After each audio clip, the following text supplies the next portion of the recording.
Okay, so we're going to start off. I got a notation in email today from Lauren that Al Starkley would like to make some comments in our public communications. So Al, are you on the line? He is. He just needs to unmute and he's good to speak. Oh, can you hear me now? I can hear you, Al. Go right ahead. Okay. I'll just get to it really quickly. I have a website and it's called letsseethemenu.com.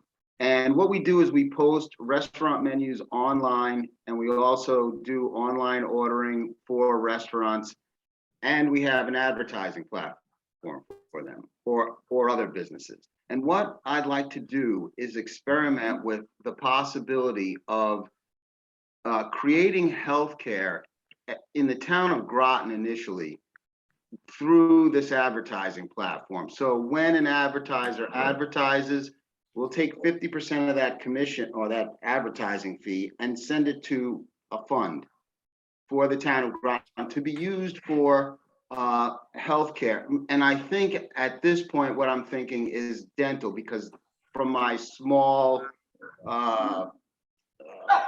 investigation, it seems that dental is the place where we have a gap between people with healthcare and in healthcare, where that could be the best place for the money, I think, at this point. I could be wrong, but so I'd like to start there, and I'm wondering if there's some way that we can work with the town, so that maybe there's a trust that we could donate to, so that honestly, so I can't, take the money. It goes directly to this fund that we'll try to see if we can actually fund dental for a group of people in the town. That's basically it.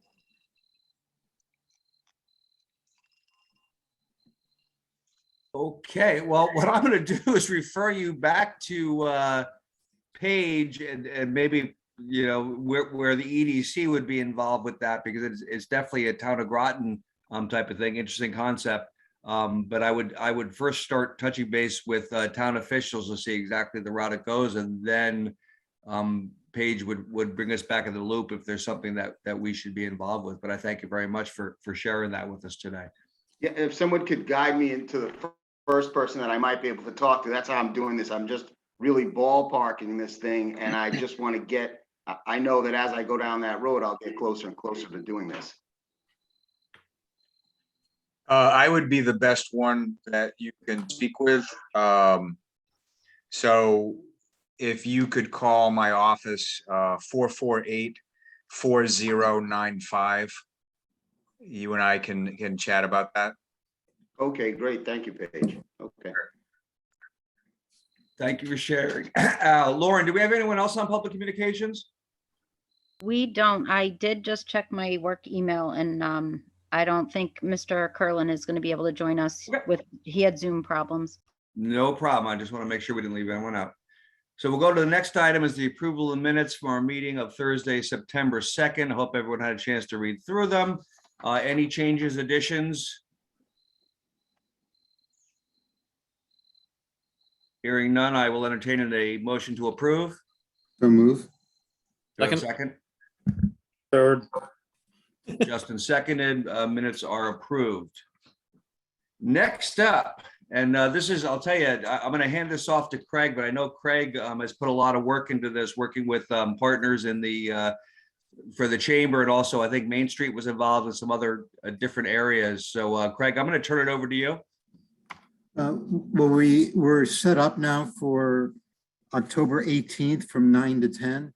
We put out a survey, and while there were, I think, just 9 responses, the predominant one that was selected was the 9 o'clock time frame, so we went with that.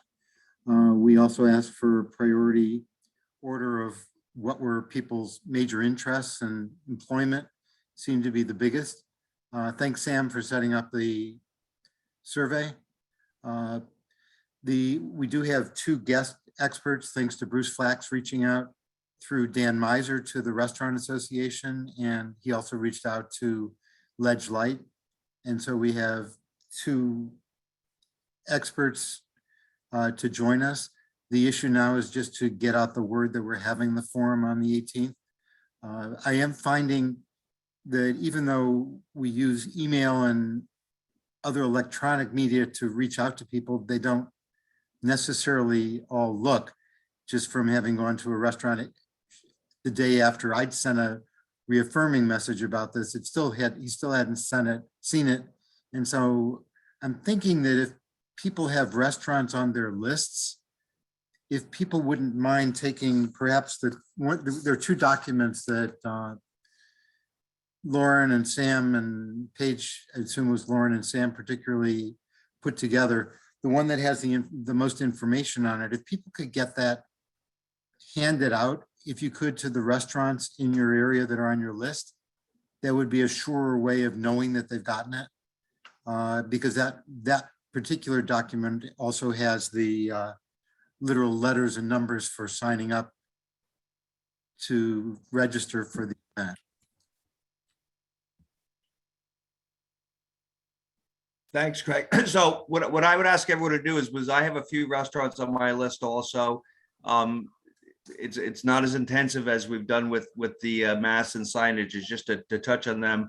The 9 o'clock time frame in the morning, I think, might be more advantageous for business owners. We went to Mondays because restaurateurs say, per Justin and others I've heard, is that's probably the most available. So I think the advantage of this is we're hitting them next week.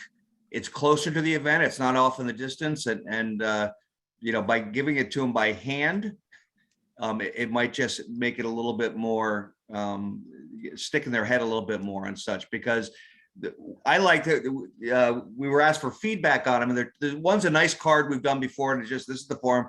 The second piece actually has the meat of the information that they response on, and I would assume that when you're looking at those 4 items that are listed there, one of them might spark something with you. And from my feedback, we'll go on to that next, is yeah, employment is the hot topic issue.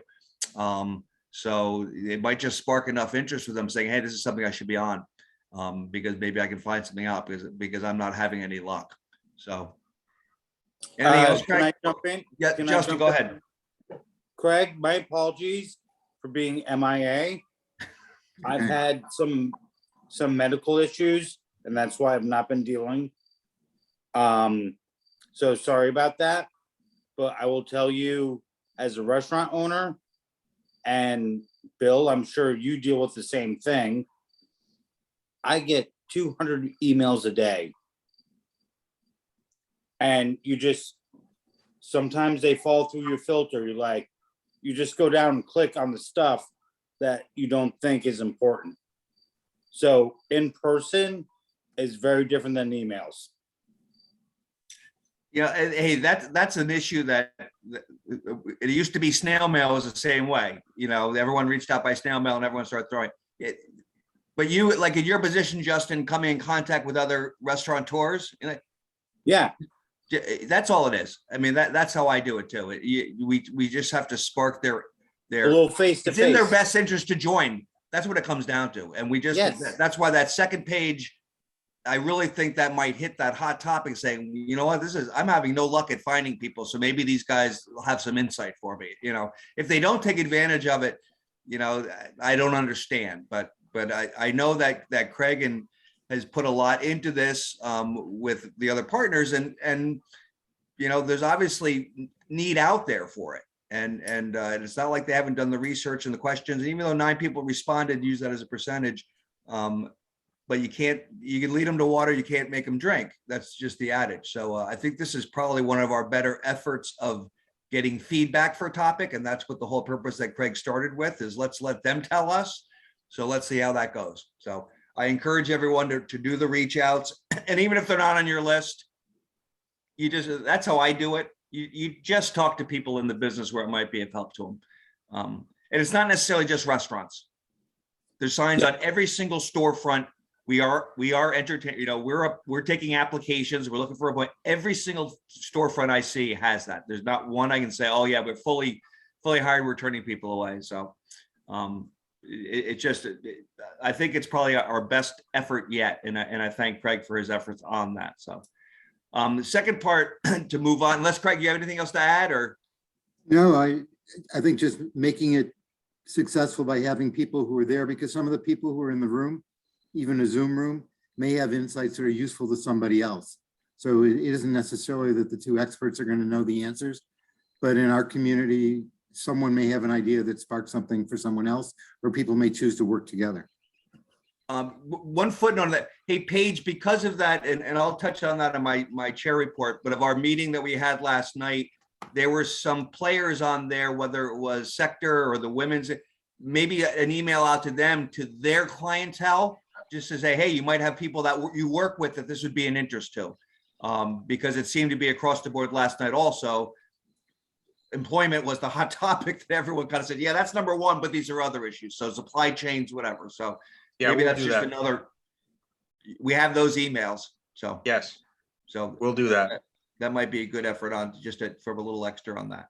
So for the business outreach, and I've seen so far, Craig gave a very comprehensive response. I think Tom sent a response in.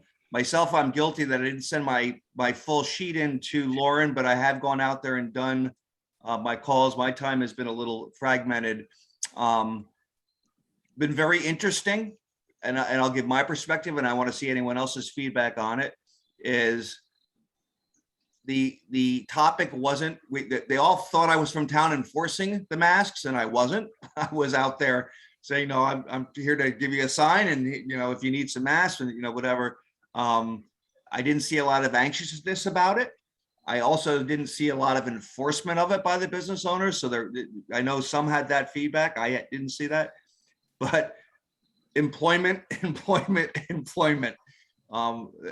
Everyone seems to be on the same page with that. To tell you the truth, I heard a little bit about supply chain, but not necessarily from the majority of them.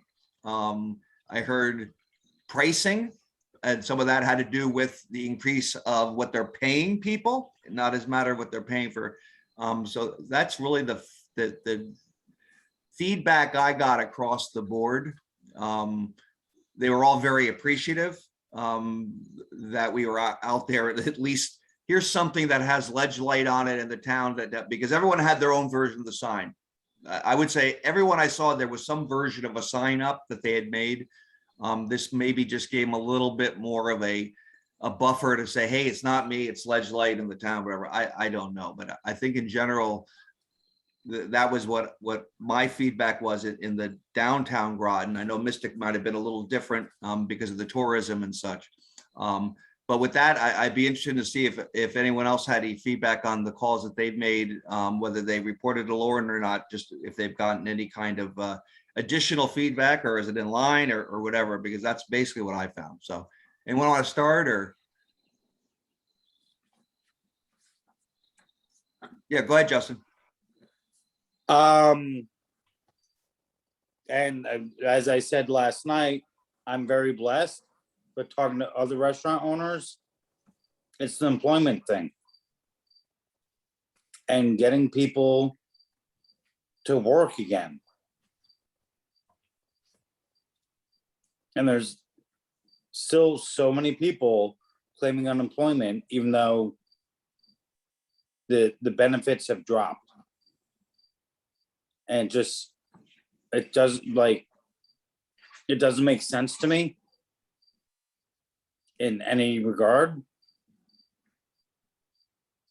But getting them back to work after not working for so long is a challenge.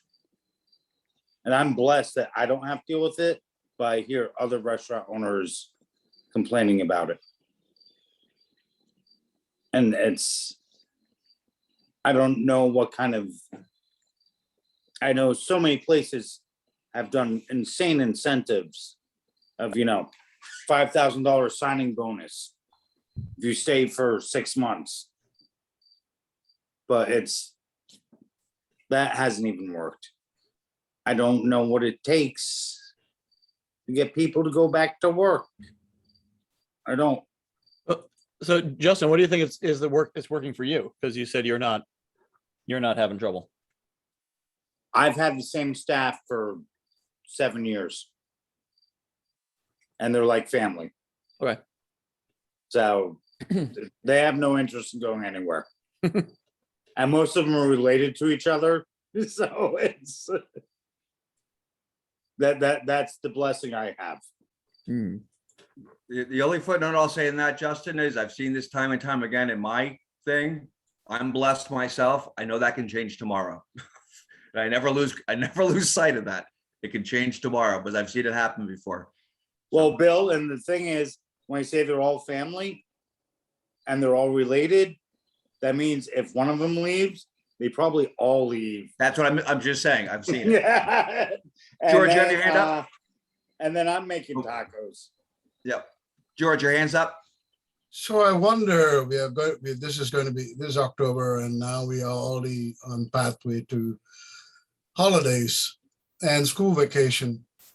What obstacle is there in enabling 16-year-old and 17-year-old to work in the service industry?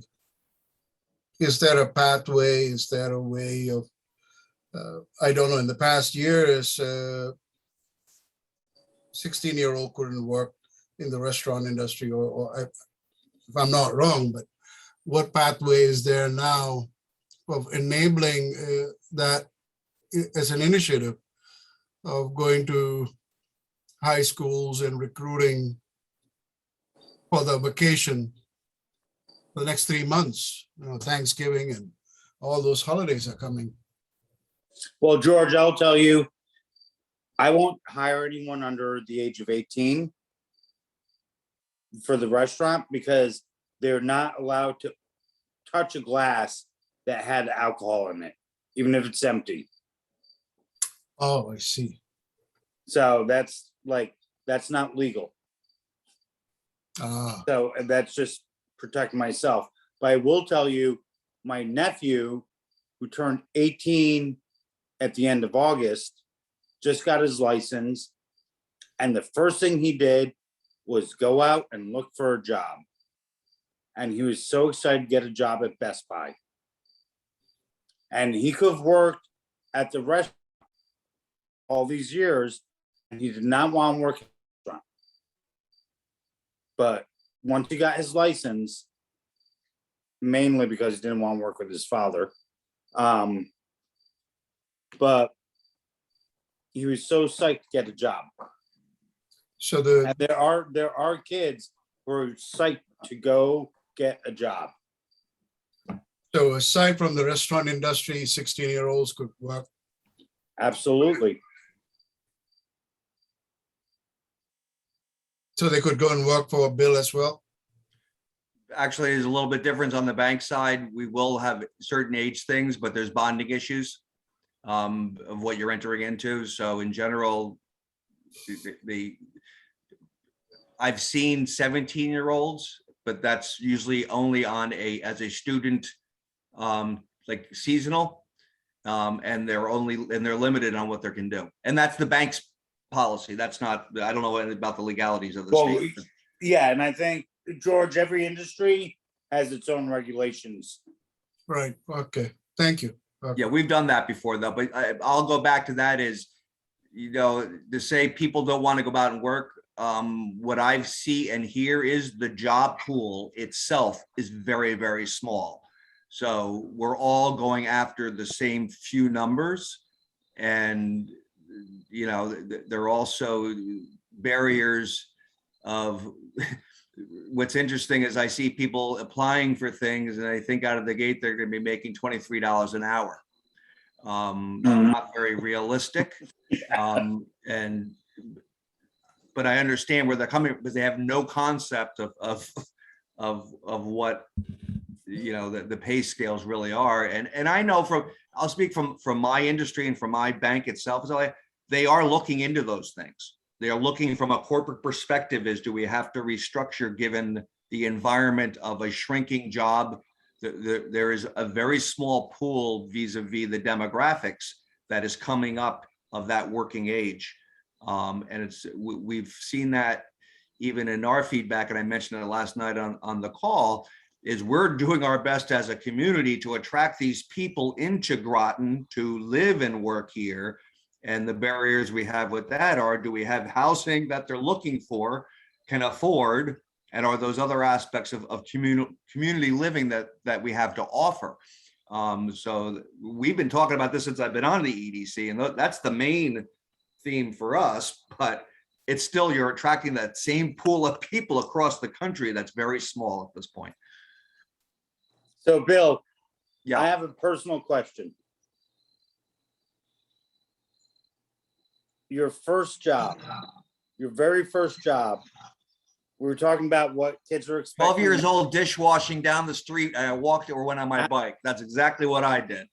How much did you make an hour? Oh, probably about $4.25. There you go. Maybe. But you know what? My parents didn't give me a choice. Oh, I didn't have a choice. So that different generation, different issue. I'm not here to take on those types of things. I'm just the demographics and all the studies we look at, and we've talked with EB, and they find this. The job pool in our immediate area is we have the people of my age group, which are on the other side of getting closer to retirement. You got a small pool in the middle that are getting, and then there's really nothing to backfill it, to start off and learn it. And that's just a function of what we're seeing here. That has nothing to do with COVID. That has nothing to do with the unemployment payments and any of that. It has to do with, those are just the numbers. No, Well, but just that's more wondering of about, that's a national thing. Yeah. so I was, The whole country's going after that pool. just wondering about the conundrum later this year, when you have all those kids that are going to be coming out from high school and colleges, or not yet 17, 16, 17, what to do with all of them that are going to be looking for jobs. And if it's restaurant and bars out of the question, at least there are other options that they have. The question is, how can we in Groton create a list of companies or entities, whether the chamber could do it or some entity could? I know our OPD has no manpower. Maybe the chamber or somebody could create a list of employers seeking employees or something, a database ahead of the vacation holidays, so that aside from the restaurants, but at least the shopping malls and whatnot could fill in. There needs to be somewhere, someplace in Groton that would aggregate a list. George, I think that's that was part of what we started touching on last night on the call, because we do have these federal funds in the grant, the recovery fund. And of course, everyone wants to spend the money on, let's do this, do that. But someone actually made mention last night, I'm not sure who it was, but I think it's probably a great beginning of a discussion is develop some type of apprentice program that different companies or businesses can participate in. And they're taking on apprentices that are as that age group you're talking in whatever capacity. And that is, how are they compensated is always what it comes down to. And maybe there can be a partnership between a fund set aside to the town, administering funds and that. And that's just a thought I had when they brought up that apprenticeship, because you don't see a lot of that anymore. And that used to be the way most of us got into job markets of higher job levels. I did it as a summer intern with an investment firm, and they paid me not what the big guys were making, but it got me in there to really get a feel for what this job entails and the hours, and it gave me a more realistic approach when I got out of college. So in terms of that, it's a little bit bigger of a net to cast.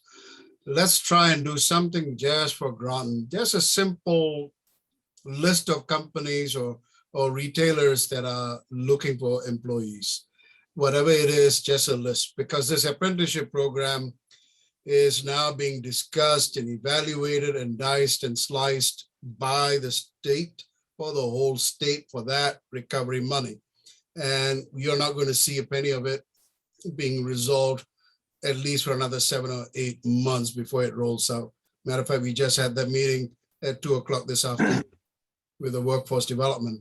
So I would say shelve that for the time being, but for the immediacy of this particular year, for the urgency of the coming next 3 or 4 months, what could Groton do in a simplest way to initiate something, to get something going? Yeah, well, this was the local funds I was talking about. This was particular just to Groton that the funds were allocated to. This has nothing to do with state or outside of us. But I also am a firm believer that this is not something we're solving in 3 months, but we got to start having the discussions and starting implementing things that are going to be able to take us down the road. So point well taken. Hey, Craig, did you want to, I know you, and Michael, I'll get you after, but you had a pretty good extensive response to Lauren on your visits. You have anything different to add or any similar observations? Well, there are a couple of things. One is just with respect to our process. I note that at least in Mystic, our lists are out of date. So I don't know what our source of lists is for all of us. But if our lists are out of date, we're all going to be reaching out to people who aren't there. So if there's a way to update our lists, that would be useful. I think it comes from tax rolls, or it looks like it does, but if we can fix that. Second,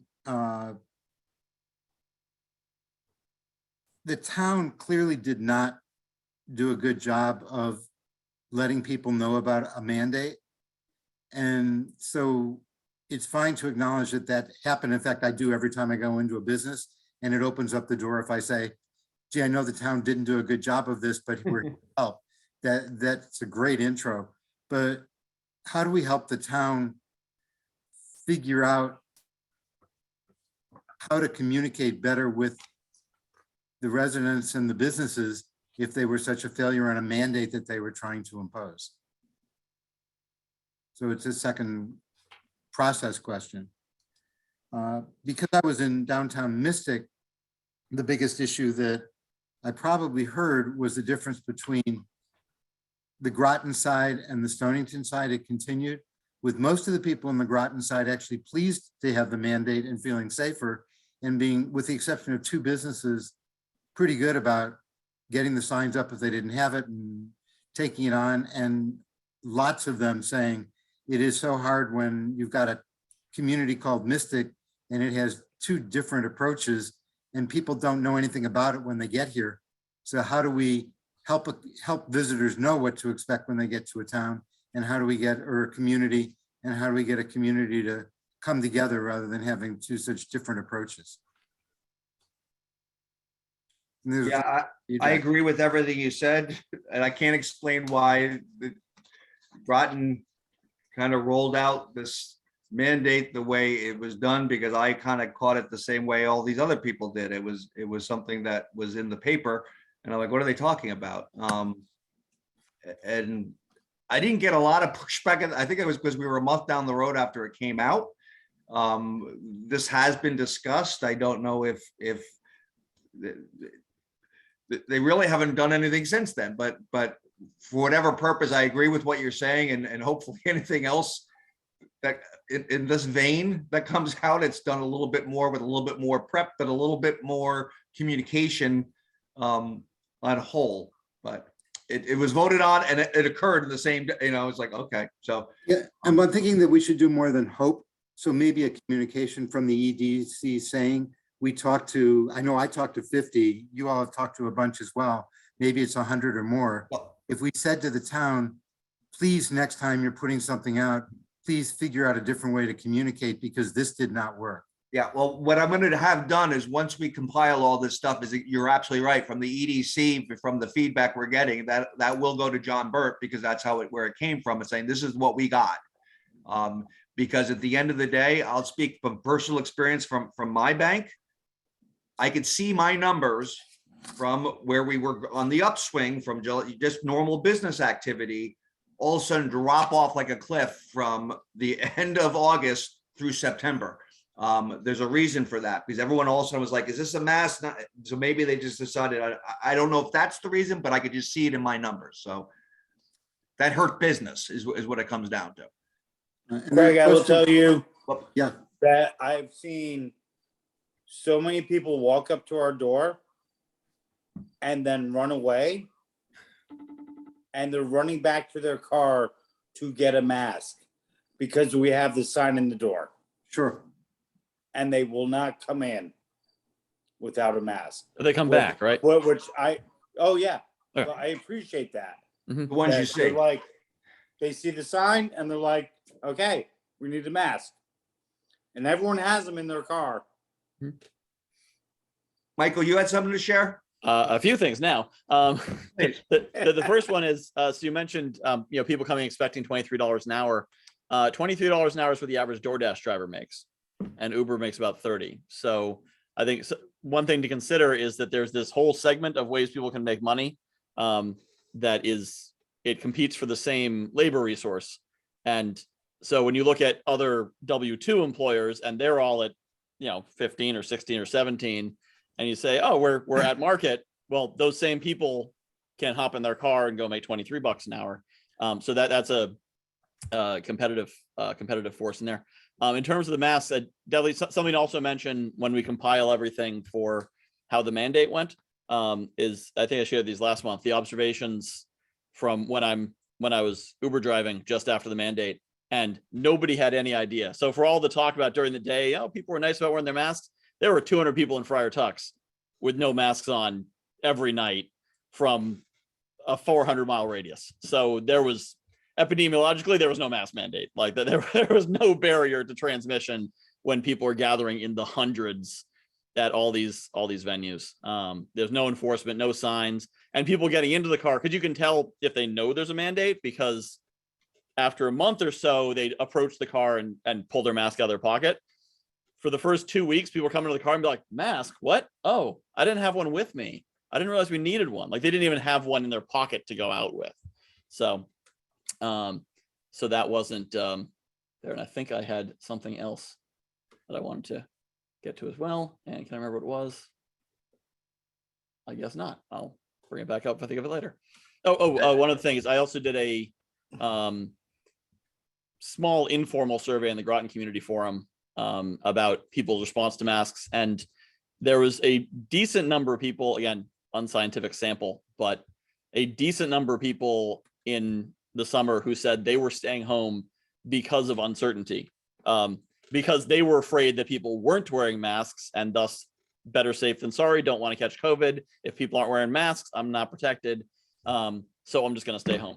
And of my unscientific sample, it was 20%, but my margin of error was probably 14%. But it was a good chunk of people who were saying, that they were staying out. So it's, while you see the anti-maskers, the ones who show up at your door and say, I don't want to wear a mask, nobody calls you up and says, yeah, just I would have come in, but I'm not sure if anyone's wearing masks, so I'm not coming in. Just letting you know. You never hear from them because they're just staying home, and that's a group to keep in mind as well. Paige, you have your hand up? Paige? Oh, there you are. Here. Thanks. I just wanted to go back to Craig's comment a few minutes ago. I think it's a valid point about getting the word out. However, I think it's maybe a little too narrow. I actually go back to other issues that we've had to react to. I think about years back, the Water Resources Protection District and that zoning battle, where there were increases in regulation that were basically residential properties were exempt, and they really only pertain to commercial properties. And EDC took a position on that, but was chasing the issue because it wasn't addressed proactively. Secondly, we dealt with the plastic reduction program. And although there were meetings ahead of time, there really wasn't a whole lot of outreach to the business community. And then I think about COVID. We're all reacting. That's an inherent problem. But this recent local mask mandate, again, it gets thrown out there and the businesses learn about it late. And we're having to explain it as if we're the proponents of the mask mandate. And we're not. We're simply trying to communicate what the facts are. So I think I wanted to grab a hold of that point, but I think it really pertains to a number of business matters, and there has to be a better way to incorporate the business community when these items are being discussed and before they get implemented. Thanks, Paige. Okay, well, I would encourage everyone that hasn't made the contact with their people to do so and get their feedback into Lauren. I will pledge that if I can do it by tomorrow, I'll have it done. I just, my plate's been kind of full with other offices. But we will compile and we will make sure that they're aware of these are some of the issues. So employment law, but here's another one. That issue is this was implemented without any communication whatsoever, because I did get that after they got over the fear that I was here to enforce and fine them because they didn't have the mask on. So, I think Paige is right. We're conveying information. We're not out there condoning or being endorsement of anything. So any other new business for the commission? Craig has his hand up, Bill, if you've got a second. Did not. Oh, I'm sorry, Craig. Go ahead. I just wanted to test with Paige the availability of the masks. For a couple of the stores I went to, I happened to mention, not really thinking about it, and if you need more, let me know. And so they've been letting me know pretty quickly that they've run out, and it's helped them to handle shopping in their stores. So I just want to make sure that's an okay use, and if so, it's a really nice thing for the EDC to be doing, to making it easier for shops to have customers come in by providing them with masks. So I just wanted to put that on the table as a real positive friend-raising activity for the EDC as part of what we do, particularly if we have enough to offer more. Can I interject for a sec? Is that Tom? Yes, it is. Go ahead, Tom. Just so on my list, and I was thinking about this last week, as an example, Walgreens or a CVS or like a national chain, McDonald's. Like I didn't go by there and drop off masks or the flyer, because in the past when I have, it's a conglomerate. Like either somebody owns like 10 of these stores or 20 of these stores. You got a manager in there, and and that's my opinion. Please correct me. I just think it's a waste of time to bring a box of masks and give them a flyer that says, hey, masks are required, and go chat with the manager that's probably not going to be there, in another month. So I focus on the small businesses. As I had emailed Lauren, a couple of the areas that, I'm assigned to, there was new businesses there that aren't on the list that I popped in, spoke with, gave a card, gave the masks. They were very thankful about it, and the flyer. So am I wrong in thinking that way? Can I jump in on that, Bill? Can I Go jump ahead, in on Mike. that? Yep. I think that's totally appropriate, your position.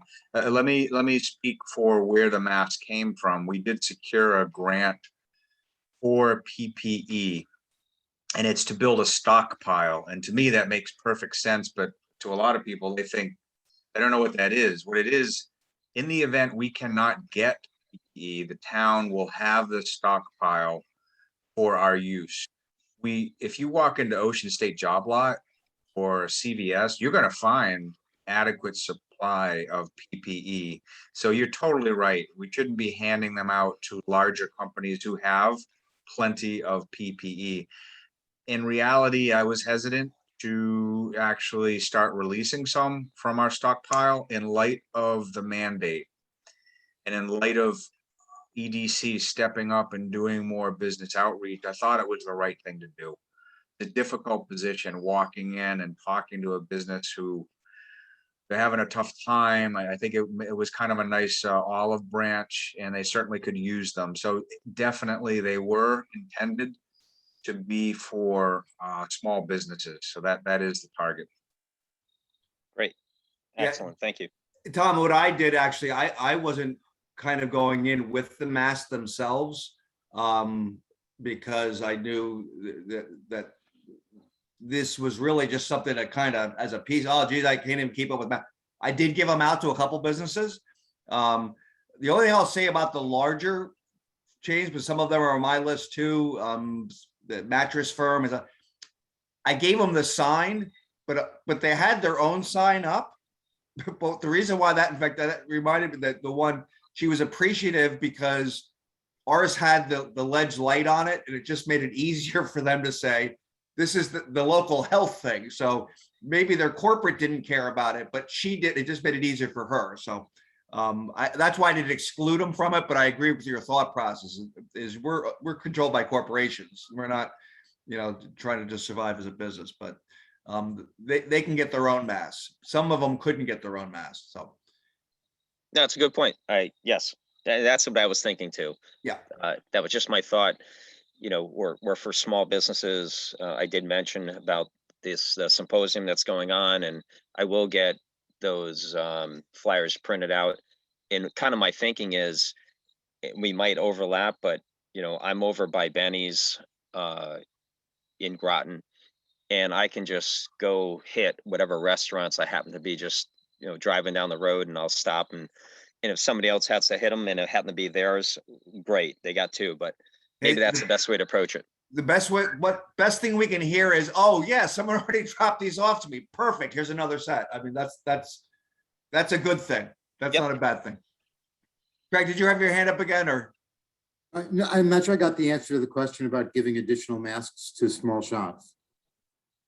Well, I would assume the answer is if there's a need there, but what I think it comes down to is we were just kind of bringing something, hey, we get it, but we're not here to supply their mass needs. I mean, it is coming from, yeah. Craig, we have an adequate supply, and so I trust your judgment. If you sense that maybe this business can get their own supplies, they would be encouraged to do so. If you feel that this business really is limited and they're really needing them, fine. I think it's going to be a case by case basis. Hey, I have some to return back to Lauren. So, I mean, I didn't give all mine out. I did a case by case, but yeah. I guess I always worry about people thinking that we're now their supplier of face masks. Hey, Craig, can you give me another couple boxes?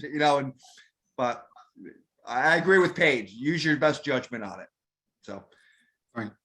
If I can interject, just yes. to what your point, and not to drag this on, but my approach has been, I'm with the EDC, blah, blah, blah. There's a few things that we just want to do is there's a mandate now in the town. Here's a complimentary gift of masks, and here's a flyer you can put up. By the way, they're doing a symposium for small businesses, restaurants in particular, but small businesses, go on the website. Here's my card, blah, blah, blah. So I'm not approaching it like we're supplying and we're going to they're going to put orders in. I'm just like, it's an introduction, and people are thankful. It's a box. It's a box that probably costs $5, and there's 100 masks, and they're appreciative. And that's a great door opener. That's all. Well, and it goes to what, hey, at least we're out there doing it. I don't think anyone else is out there reaching out to them for anything. So the key is and just, I don't want to ever lose the whole purpose of this is, yeah, we're reaching out, but trying to get the email information. We want to get them on that, because then it makes the efforts of, say, what Craig's doing a lot easier if we have more contact information to get out on this stuff. I mean, Sam does a great job, as I see it. I think I told everyone, you go on that Facebook page for economic development for Groton. It's such an easy way for me to get information, because when it populates, I just go through and I see stuff that I've been missing and such. So we do have the resources of communication, but we got to drive people to it because they're not aware it's available to them. So Good point. Okay. Just to move on, just to do, because I know some people had to get off a little earlier. Any new business? All right, hearing none, I'm going to start, and I'm sure Paige is going to touch on it, but I was a participant last night, as was Justin. The town council hosted for the economic recovery. There was an actual title for it. Go ahead, Paige. Long-term recovery committee. Long-term recovery, and it goes to what we were saying before, and George, but the state federal government and came to, we have as a town a grant, you know, and then their funds and everyone has their own opinions on how to spend it. But I leave that to the people that are better with money than I am. But it was very interesting to get all these different partners that deal with, and we had Bruce from the chamber, and we had Sector on, we had, you know, all these various things. Justin, myself, I was on the bank end for EDC. I did plug Craig's forum, that this was something coming up, because I think that's important to let them know what we're doing. But it was a very interesting standpoint that we can bring people together and get this information. But, you know, when I talked about that, the idea of what we got to do, it ties into my point is we've been doing this since I've been on the commission, and some of it goes right back to the basics.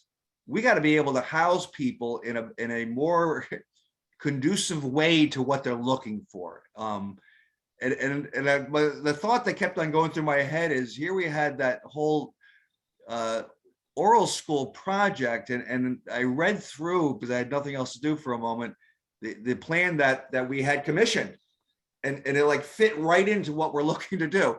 Village atmosphere, they can commute to areas and such like that. And then I look at the town response and the political aspect of it, of kind of deflating it to making it more of a political issue, as opposed to this is what we're all kind of focused on. So I guess my point on the whole thing is, yeah, we deal with, over the past couple of years since I've been involved, that, you know, we've been dealing with COVID and the plastics before that, all these little, to get back to what our main focus was when I first got on board is how do we induce people to want to come to the Groton town, to live, raise families, gain employment, which goes back to it all. So I thought it was very interesting. I did get off, I had a call I had to take, but also I heard one of our commissioners go down a path of, let's spend the money on these social things. And I'm like, okay, that I didn't hear any of that on the call. And I always have to keep myself in check, is politics always plays a role in what we do here, but we just really kind of have to keep out of that aspect of it and just keep the message out there, is this is what our focus is. And you know, our staff does a great job, but I think the more we're out there being proponents to just friends and community members, I talk about it all the time. Can't tell you how many conversations I've had about the oral school, and at the end of the conversation, they're like, I did not know that. That's not what was told to me. So, you know, we are the people that should be to embrace and to really be the proponents of, this is what we're trying to do for the town. And it all goes back to the whole aspect of better community, support the businesses, that, you know, all of it goes hand in hand. So I thought it was very interesting. I appreciate Paige inviting me onto it last night, and I look to maybe participate a little bit more if they'll have me after I spoke. But that's really all I have in the chair report. But I would encourage everyone to look into it a little bit more, because it was some good stuff that I heard from the various areas. So, and with that, I'm going to pass it to Paige to the staff report. We had a couple hands up. Oh, Craig, sorry, my lights were off. No, that's fine. The reason why I was raising my hand is I'm struck by the difference in reaction to different projects, and think that there's a lot in how a developer presents to the community. Because Bill, it's fine to say that things are really wanted by the community, or it brings important features, but something didn't quite go right in certain events. Or if I look at Stonington side, that massive project clearly wasn't handled in such a way that it connected to people. And so the neighbors all got upset.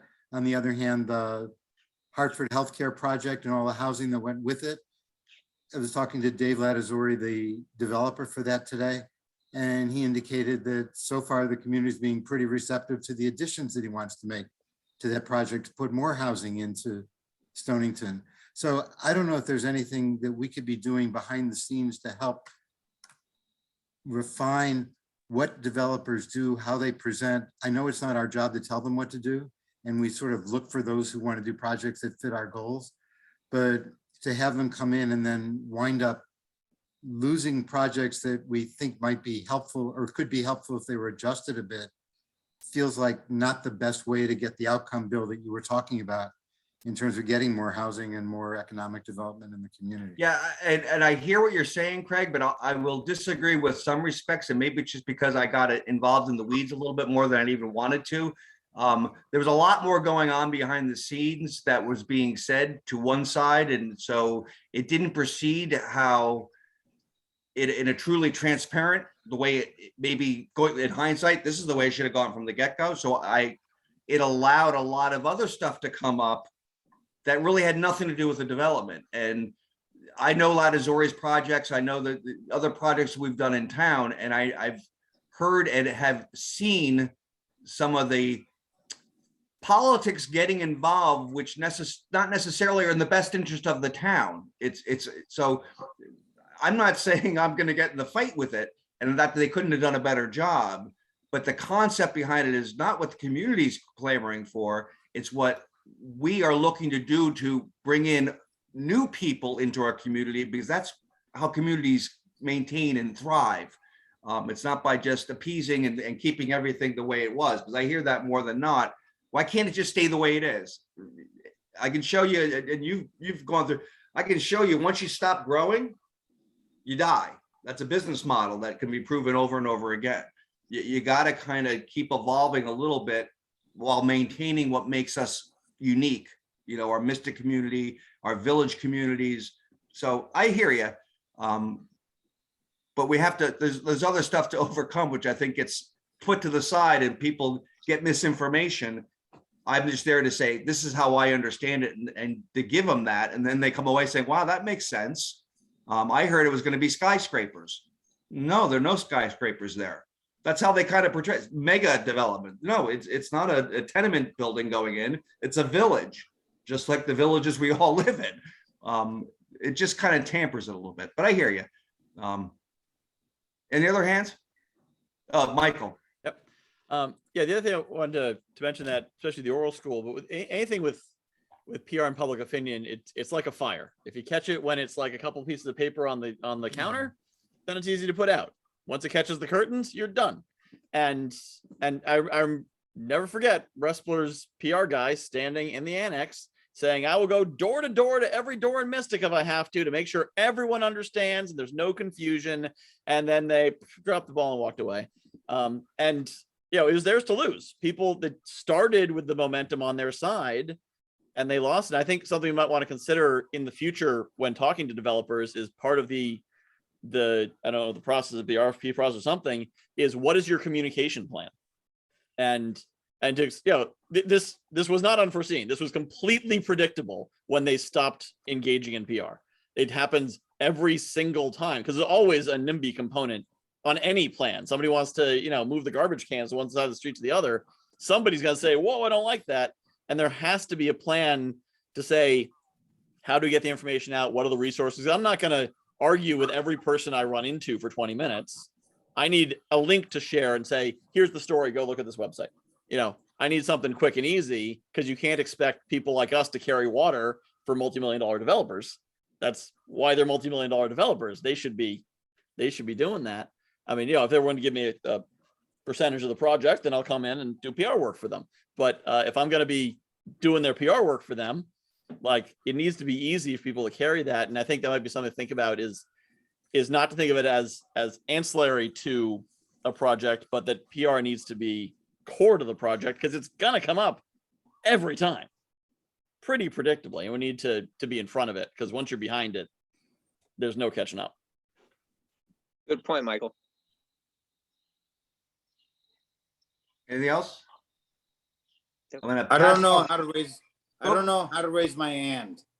There's a little button that says raise hand Where? It's Justin, you can just interrupt. on the bottom of the screen.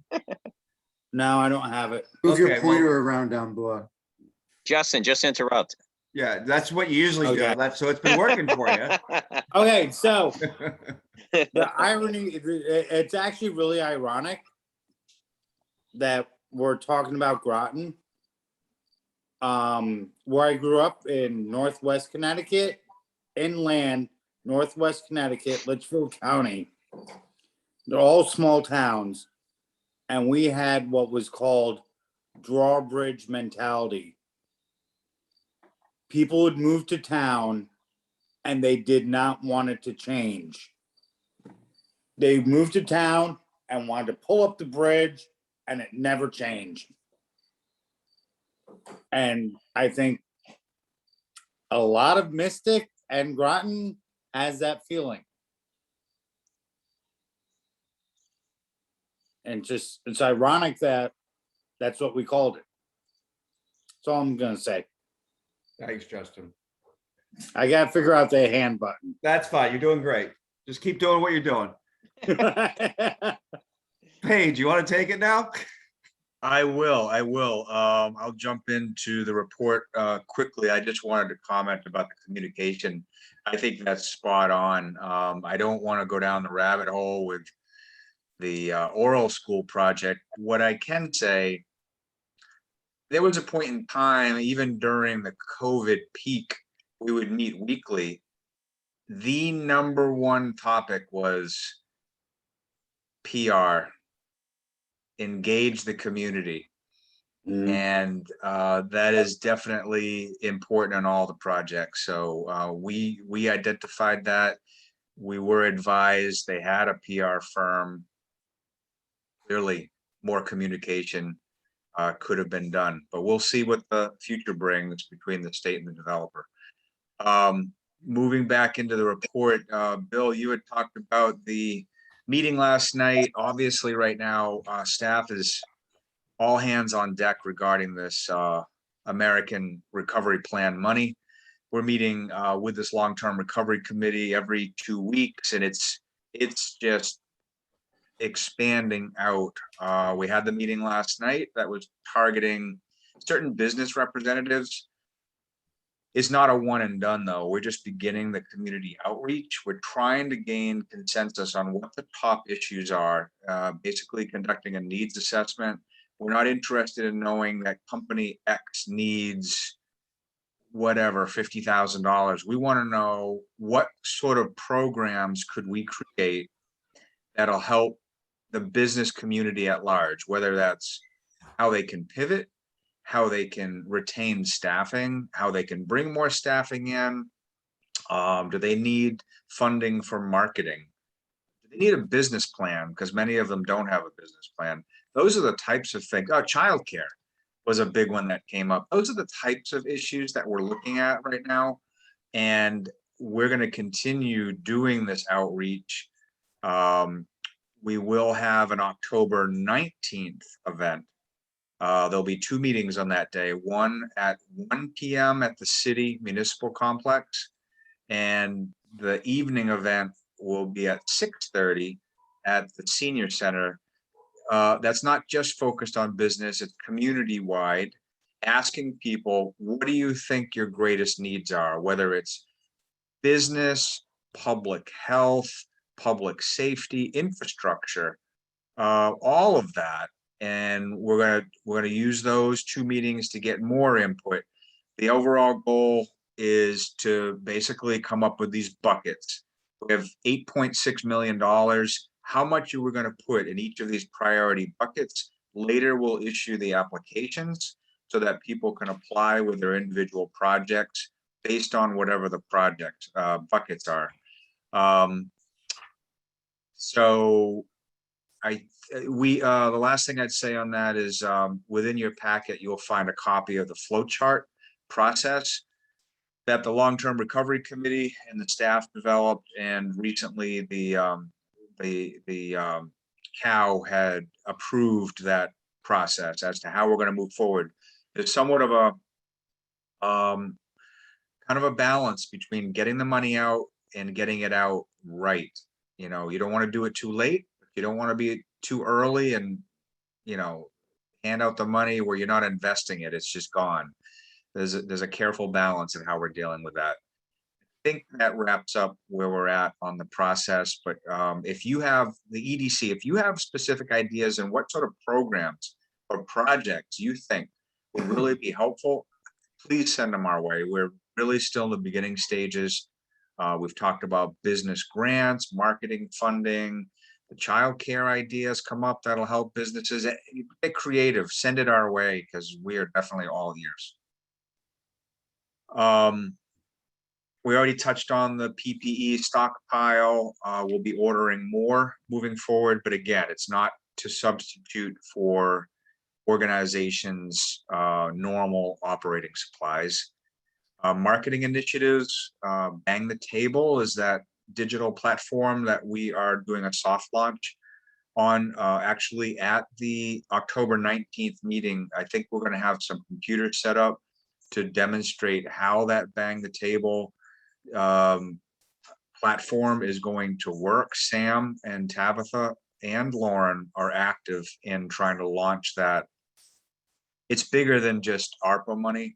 We're hoping to use it in the future with different projects and initiatives to get more public input so that people can be informed rather than having this misinformation on the street through whatever means people get it. We're hoping to centralize things and people can see real time with Bang the Table what the tabulation is, what people think about a particular project, so that we're not allowing the vocal minority to hijack a certain effort. We can see the community at large and what they really think about these types of projects.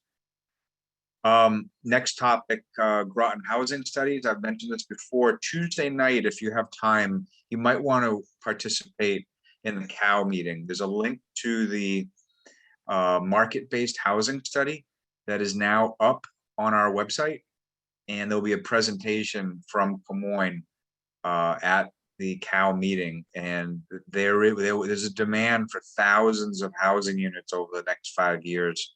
I'll let experts who know more about it explain it on Tuesday night. I would really encourage you to participate. We've known about the 80% commuter number, but how many housing units do we really need? That is the answer that I think this information starts to address. There will be a Connecticut Economic Development Association meeting, an annual meeting on October 20th. It will be from 2 to 5 p.m. in the afternoon. We have never held an annual meeting here in Groton, my knowledge. And I also serve on the CEDAS board and was able to get it held at the Branford House. And you are all welcome. If you would let me know if you are interested and able to participate, we can get a head count on that. The town will pay for your attendance. It's roughly $50 or so. Electric Boat will do a presentation, and you'll hear from, you'll be able to certainly meet other economic developers from around the state, and you may learn a few things as to what's happening. And I think it might be good for you to mix and mingle a little bit. So if you're interested, again, October 20th from 2 to 5, let me know. And we'll see what we can do to get you registered for that. You don't have to travel too far. In terms of key properties, Groton Heights meeting later in October to finalize, hopefully, the agreement with Thayer Mahan. Gold Star Highway, Lennar has walked away from the deal. However, the developer who has the option agreement with the town is working with another developer at this point to deal with the multifamily apartment development at that location. Challenging site, the ledge on that property. Sealy School, site plan's been submitted pending approval. Hopefully early next year, we see some construction. Colonel Ledyard, a site plan is going to be submitted to the city at some point soon. Hopefully in early 2022, we see some construction on it as well. Pleasant Valley School, the preferred developer backed out of the deal and did submit a letter to the council. Council desires to rebid, so we'll be reworking that RFP with a couple tweaks. I think that is about all I have at this point. Thank you. Thank you, Paige. Anyone have any questions for Paige?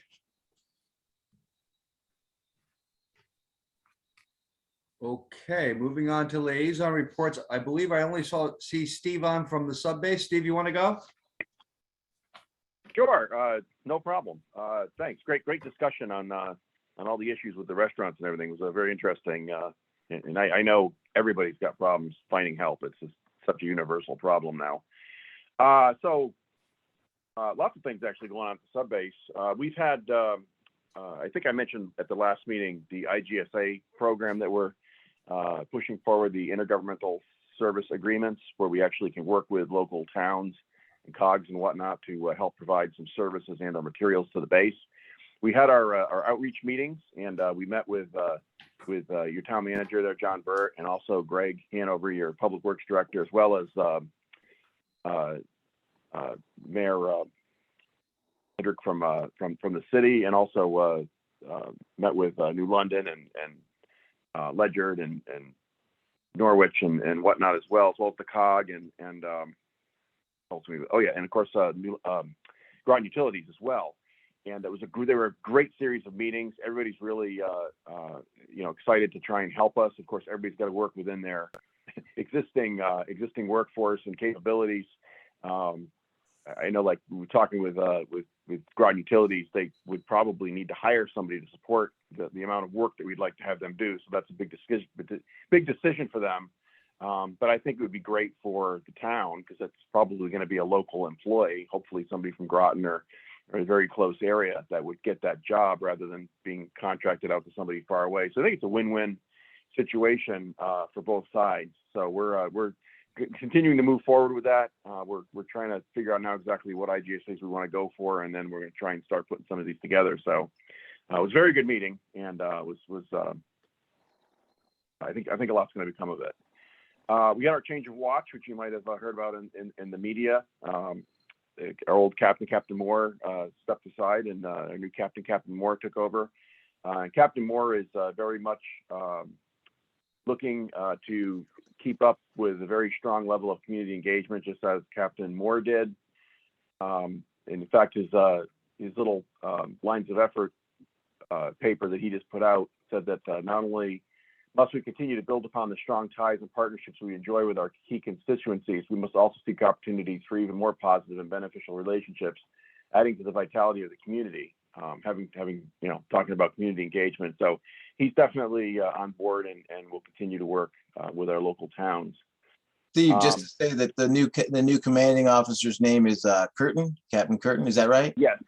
Great. Thank you. Yep. Kenneth Curtin, and Curtin. Okay, great. Junior. So he's here. He's very good. I've met with him a few times, and he's a really good guy. So I think he'll work out really well for us. Yeah, I've met him as well. Yep. Great guy. I kind of a little fun thing there. I wasn't involved in it personally, but I saw some posts and heard about it. Our fire department had some of the local chiefs come over, and other firefighters, I guess, come and tour one of our boats, and they had a whole day discussion on firefighting on submarines and how they're laid out and all that kind of stuff. I mean, just in case we ever have some kind of emergency, we obviously will lean upon them for some assistance. So that was a great day, and there's some pictures there on Facebook if you go on our page of I think of the chief from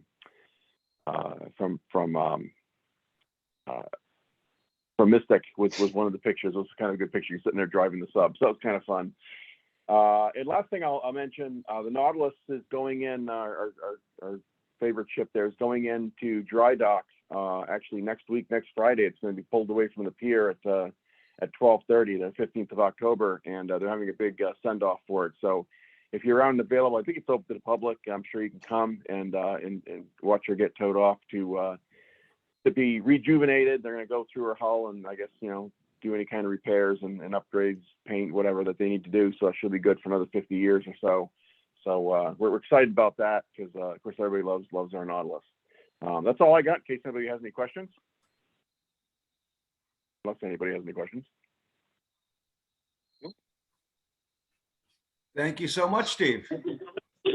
All righty, take care. Have a good one. Yep. Okay, any other business before the commission? Just a reminder, I believe next month, is that true? November, we do the officers, or that's where we start the process. It's been 2 years for me. So everyone keep that in mind. I don't know why Paige is nodding and smiling at me and such, but just to keep it on the radar. So hearing Bill, none, keep leading us. yes, I know, I hear that all the time, but I have a wife that says, hey, it's time to give it to someone else. I'll entertain a motion to adjourn. Can I just add to Oh, that? sorry, Paige, go ahead. That was We Justin. always seem to address officers kind of at the last minute. It's not, it's more incumbent upon EDC members to develop a consensus as to who the officers are going to be, rather than the staff. We're always asked who's going to be the next chair, and it's really not our role. So I would certainly encourage EDC members to communicate and try to find out who is going to lead the commission moving forward. Thank you. Well, that being said, in that vein, I think it's probably a healthy discussion, as I've been involved with other similar types of things, is we can have that discussion amongst ourselves in public also. It doesn't hurt to have it, because what I have found is it's easy to say, here, you do it, but if the will and the desire is not there, then why? So some people, I just come about it from my perspective and the way I saw things and going forward. And that's really what it takes. If you have your own ideas of how you like to see the commission to go forward, that's the passion of it. But it does take some time and it does take some commitment. So, but I agree with Paige. It's not staff. We're the commission.